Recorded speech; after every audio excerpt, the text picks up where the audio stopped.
Dublagem. Todo mundo sabe que essa indústria é incrível e permite que a gente consuma conteúdo de outros países, além de eternizar falas e personagens. Eu sou a senhora Marocas!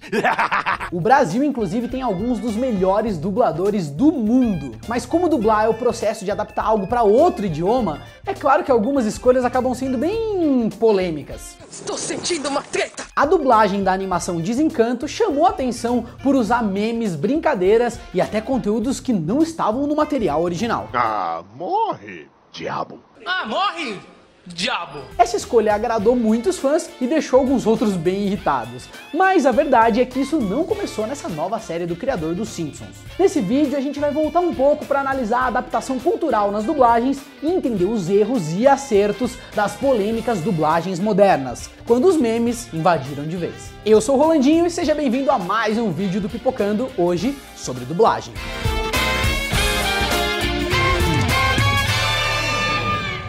Mas antes de começar, eu tenho uma dica muito legal para você, pai e mãe nerd, que não tem uma ideia do que dá de presente pro seu filho agora no Dia das Crianças. A coleção Pipoquinha, da Intrínseca. Sabe aqueles filmes que marcaram a nossa infância lá atrás, na época das locadoras? Pois é, a ilustradora Kim Smith transformou esses filmes em livros ilustrados. ET, Esqueceram de Mim e De Volta para o Futuro. Como vocês podem ver, as histórias estão de cara nova, com esse traço bem fofo, em edições de capa dura bem coloridonas. Então, se você quer apresentar esses clássicos pro seu priminho, sobrinho ou qualquer criança da geração que não faz ideia do que é rebobinar uma fita cassete, fica a nossa recomendação. Vou confessar que até eu quero esses livros pra mim. Então clica aqui na descrição e confere a coleção nova Pipoquinha da Intrínseca. Antes de tudo, é importante destacar que a dublagem tem uma função inclusiva, já que obviamente ela torna as produções acessíveis para pessoas que não entendem o idioma original e não sabem ou não querem ler as legendas. E essa inclusão também acontece na adaptação dos textos, não só na tradução. Por exemplo, com alterações de termos que não fazem sentido em outro país, ou quando um aspecto cultural não causa uma identificação com o público. Outra adaptação que tem que ser feita é mais técnica, que é fazer encaixar aquela coisa que foi dita numa língua diferente na boca dos atores. As línguas têm tempos diferentes para cada uma das palavras, então também tem esse desafio de conseguir fazer aquilo caber naquela mesma cena. Apesar disso, é legal destacar que o surgimento da dublagem permitiu que se distorcesse a mensagem original de uma obra por diversos motivos. Quer uma prova bacana disso? É o caso da Alemanha. Por lá eles dublam quase tudo, eles são o maior país na questão da dublagem. Acontece que após a Segunda Guerra Mundial, os alemães passaram a receber filmes americanos, mas algumas questões culturais ainda pesavam.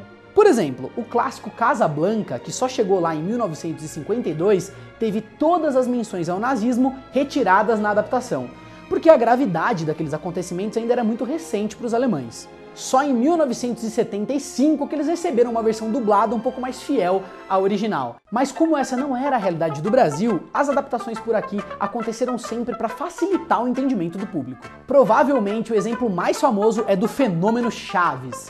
Quem acompanhou o seriado com certeza se lembra das piadas abrasileiradas, com menções à nossa história, times de futebol e celebridades também. No mínimo, vocês vão se lembrar da famosa frase "teria sido melhor ver o filme do Pelé". Teria sido melhor eu ver o filme do Pelé. Chaves, você vai calar a boca ou não? A identificação do público foi tão grande que até hoje algumas pessoas repetem essas piadas. E a boa dublagem com certeza é um dos grandes motivos para essas séries como Chaves e Chapolin terem feito sucesso aqui no Brasil.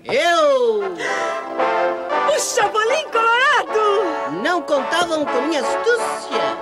Sigo meus bons. Mesmo com toda a genialidade do Bolanhos, que é o criador, algumas piadas eram focadas na cultura mexicana, e as adaptações ajudaram pra galera não se sentir tão perdida. Chaves! Como é que chegou aqui no Guarujá, Chaves? Com o tempo, a gente ganhou outras dublagens muito marcantes na televisão, como a do anime Yu Yu Hakusho. O texto adaptado era rico em expressões muito populares na época e que ainda são reconhecidas hoje em dia. Tá viajando na maionese, chamando o urubu de meu louro. Então, Botan, vamos dar um rolê, né? Vambora. Segundo o dublador e diretor de dublagem Marco Ribeiro, a intenção foi de chegar o mais perto possível do público e deu super certo, já que o resultado parece ter influenciado outros animes futuros, como Dragon Ball Super e One Punch Man. Maluco, você é um saco sem fundo. Tô mais perdido que cego em tiroteio. Esses dois casos são cheios de frases populares da nossa cultura e já flertam com os memes, por exemplo, "Ah tá" ou "Miga, sua louca". Goten! O que o senhor pensa que tá fazendo na rua uma hora dessa? liga, sua louca! Essas adaptações foram ficando cada vez mais comuns com o passar do tempo, apesar de nem todas serem tão escancaradas assim. Por exemplo, a série Todo Mundo Odeia o Chris fez muito desse uso, só que de uma forma mais sutil. Como essa história retrata a cultura americana nos anos 80, ainda mais focando na periferia, muitos dos termos e frases não são conhecidos pela maioria do povo brasileiro. No episódio Todo Mundo Odeia Linguiça, o Chris é dedurado pelos colegas de escola. Então a versão mais velha dele pergunta onde estava toda essa galera quando Tupac foi morto. Na dublagem, ele se limita a dizer que só tem X9, dedo duro, na escola. Obrigado, garoto. Aquele pirralho era tão X9 que ganhava mais que os professores. Nessa situação, eles preferiram usar um termo popular e que a gente entende do que citar o contexto envolvendo a morte desse rapper que foi assassinado na rua e não teve um responsável identificado. Mas a série também teve algumas alterações mais óbvias. Quem acompanhou deve se lembrar do Chris falando da nossa seleção de 70, numa menção aos jogadores Pelé e Tostão. A gente podia ser tipo Pelé e Tostão na Copa de 70. Dá pra ser Toninho Cerezo e Serginho da última Copa, tudo bem. Vendo a versão original, ele na verdade fala de dois jogadores de basquete. Vice President? Yeah, with me. We can be like Bobby Jones and Henry Bibby on the Sixers. Can we be like Kevin McHale and Dennis Johnson on the Celtics? Okay. Entre mudanças mais sutis ou escrachadas, o fato é que aqui no Brasil a dublagem adaptada sempre teve essa intenção de aproximar o público. Os aspectos culturais de cada época costumam ficar evidentes nas dublagens que exploram esse recurso. Se os ditados populares de Yu Yu Hakusho eram comuns lá nos anos 90, agora nos dias atuais a gente tem os memes da internet ditando a moda. Sendo assim, parece até óbvio que eles vão ser muito utilizados nas dublagens mais modernas. O resultado, mais uma vez, consegue uma identificação muito grande com o público, apesar de deixar aí uma parcela das pessoas um pouco irritada com essas adaptações regionais. Desencanto não foi o primeiro exemplo, mas atualmente é o caso que mais chamou atenção pelas piadas com memes na versão brasileira. Eles fizeram um uso extenso de referências pop da internet e por isso a dublagem causou polêmica, principalmente porque em algumas situações o contexto original não tem relação com as piadas. Tudo bem, mas afinal de contas, eu gostei da dublagem de Desencanto? O que eu acho dessas adaptações das dublagens nas versões brasileiras? Galera, aqui no caso de Desencanto e de algumas dublagens que eu ando vendo, eu não curto tanto essas adaptações e essas mudanças. Deixa eu explicar. Na minha opinião, a dublagem e até a tradução na hora de fazer a legenda tem que tentar seguir ao máximo a obra original. O importante pra mim é que não se mude o sentido que o autor, os criadores quiseram passar naquelas cenas e naquela série ou filme. É claro que adaptações de aspecto mais cultural, que não fazem tanto sentido no outro país, são toleráveis e até compreensíveis. Mas, por exemplo, quando uma informação não é cultural, e sim de uma área de conhecimento específica, um termo ou uma referência publicitária, médica, concorda que a dificuldade para se entender algo assim para um leigo é a mesma em qualquer idioma ou língua? Ou seja, o criador daquela série queria atingir o espectador daquela forma, forçando ele a pesquisar sobre aquilo e entrar mais no universo daquela produção. I was hating it too while we were doing it, but not before, I'm not gonna lie. So we're back to the drawing board. Still gotta eat. Antes eu tinha achado legal, mas lá na sala dele eu também odiei.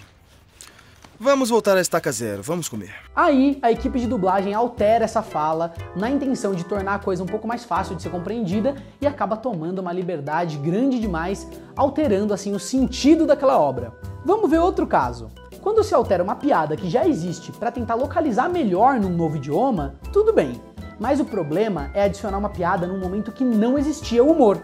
Isso, além de acrescentar um conteúdo na obra original, modifica a dinâmica e o ritmo do produto final. Talvez o criador quisesse um momento um pouco mais calmo, talvez esse momento mais calmo fosse contrastar com um próximo momento onde vai ter humor, onde vai ter piada. Independente disso, será que é atribuição dos dubladores mudar a dinâmica da série? Eu também acho fundamental tomar cuidado com o tema e a abordagem das falas e das piadas. Tem um exemplo em Desencanto que eu particularmente acho bastante problemático. Numa certa cena, no lugar da fala "é assim que retornamos presentes", foi colocado "beijos, bebê, demônios machistas não passarão", mudando completamente o tema da piada. Look, you're stuck with me forever, so just take a deep breath and...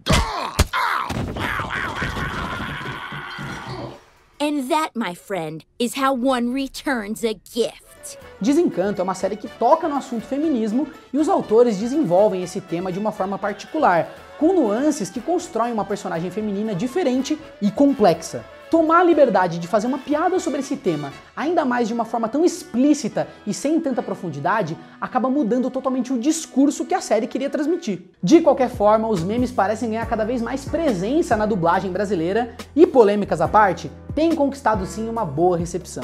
Não dá pra negar que essas piadas sobre o mundo da internet abraçam grande parte dos espectadores que reconhecem as referências e se identificam com elas. Só resta saber mesmo até que ponto isso é inclusivo de verdade. Chega, cala a boca. Vê se dá no pé, porteira de maquete. Vai que é tua, Adriano! Muitos desses memes funcionam dentro de um contexto, para uma galera um pouco mais jovem. E além disso, você corre o risco de datar esses episódios e a dublagem. Correndo esse risco ou não, não dá pra negar que essa abordagem é sim muito corajosa. Agora eu quero saber a sua opinião. O que você acha das adaptações nas dublagens? Você gosta dos memes? Deixa aqui nos comentários, um like nesse vídeo e a gente se vê no próximo episódio do Pipocando.